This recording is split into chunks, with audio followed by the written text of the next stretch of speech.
Hey guys, Patrick TCAP Ireland here. Just doing a little tutorial for people who want to stream on a Mac because I've gotten a few questions about it and about specifically for TCAP stuff. It's playing Lauren calls and whatnot, but for anybody else, does any other sort of streaming, they want to play music in the background, they want to play video games and have the video game audio in the background or something like that, it works no matter what. For me, anyway, in my experience, this is probably the best method. I've done other methods in the past. And the reason why I got this new method is because I was having problems with the old methods. So, and this is way easier than all the rest of them. So that I found so far anyway. So without further ado, I'll leave this link in the description here. It's called EQ Mac. And so what you do is you load up that page. Then once you're there, you go to download here. Simple enough. Works with Big Sur. That's what I'm using right now on an M1 Mac, but it works from macOS 10.12 and up. Sierra. Okay, so that's 2016. That's a pretty old system, operating system by now. So yeah, that'll work on any Sierra machine and up. So you download it, open the download, run the installer. That easy enough. EQ Mac, run it. And you get this tiny little interface here. It's very smart. It may ask you if you want to upgrade. Easy for me to say. The Pro option.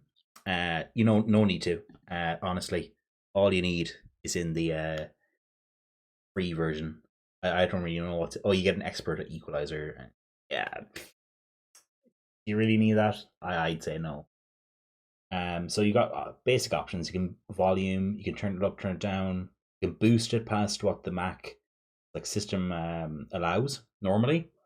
Turn the balance left or right, and then you can have an even equalizer here where you can change the bass, the mids, the trebles. I was playing a call a little earlier today, and there was a really had a really a bassy note at the bottom of it. I don't know. I think some noise from the phone that they were using. So I turned down the bass and then turned it back up when we went into another call. Yeah, so that's that. Now, this is probably the most important bit. This list here is your audio sources, I guess you could say. I only have two in the moment. I've got this. These are my headphones, Sony's, and my MacBook speakers.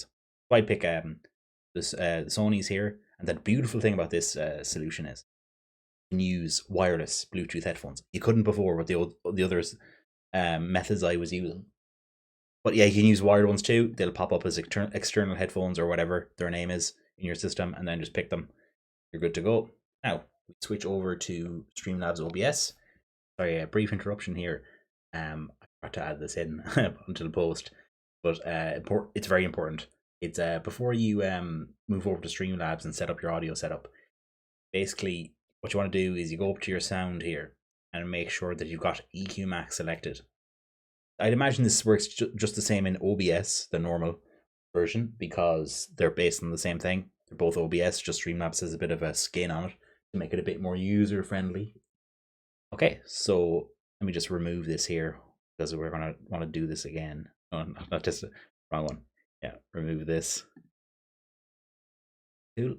Now, to add a source, you go to your plus here. You probably know this if you've fiddled around with Streamlabs before, or OBS. You want to go with audio input capture. Now, I know audio output capture says desktop audio. No, you don't use that. Despite its naming and its what it sounds like, you don't use it, which threw me through a loop the first time. Audio input capture. Now, I have a few different sources here because I stream, obviously, and I have a setup myself. Add new source instead. Maybe if you're doing this for the first time, it'll just ask you for the name like this. I put in desktop audio or Mac audio or something like that, or call audio or music, anything. Add source. And the device, you don't pick your headphones, you don't pick your Mac microphone, you pick EQ Mac. So we go out there and we hit done, and what you'll see is, you won't see it now, obviously I have nothing playing in the background, but if you go to YouTube or to test it out, go to YouTube, play a bit of music or a video, and you should see it the bar here, the sound bar jumping up, like you can see on my mic. You have the same thing, and then you can play around with that. Or you can bring up EQ Mac itself and play around with the little knobs and things on there, and you can adjust your audio how you see fit. Yeah, so that's pretty much it. Easy enough, but it's not as simple as streaming on Windows. Unfortunately, I think the reason behind it is like some of the Mac and Apple security features. I think that's why they lock out this kind of stuff. It's very fucking annoying. But there we go. That's how they do it. So I hope you like the guide, and hope someone finds it helpful anyway. And yeah, hope to see more of you streaming.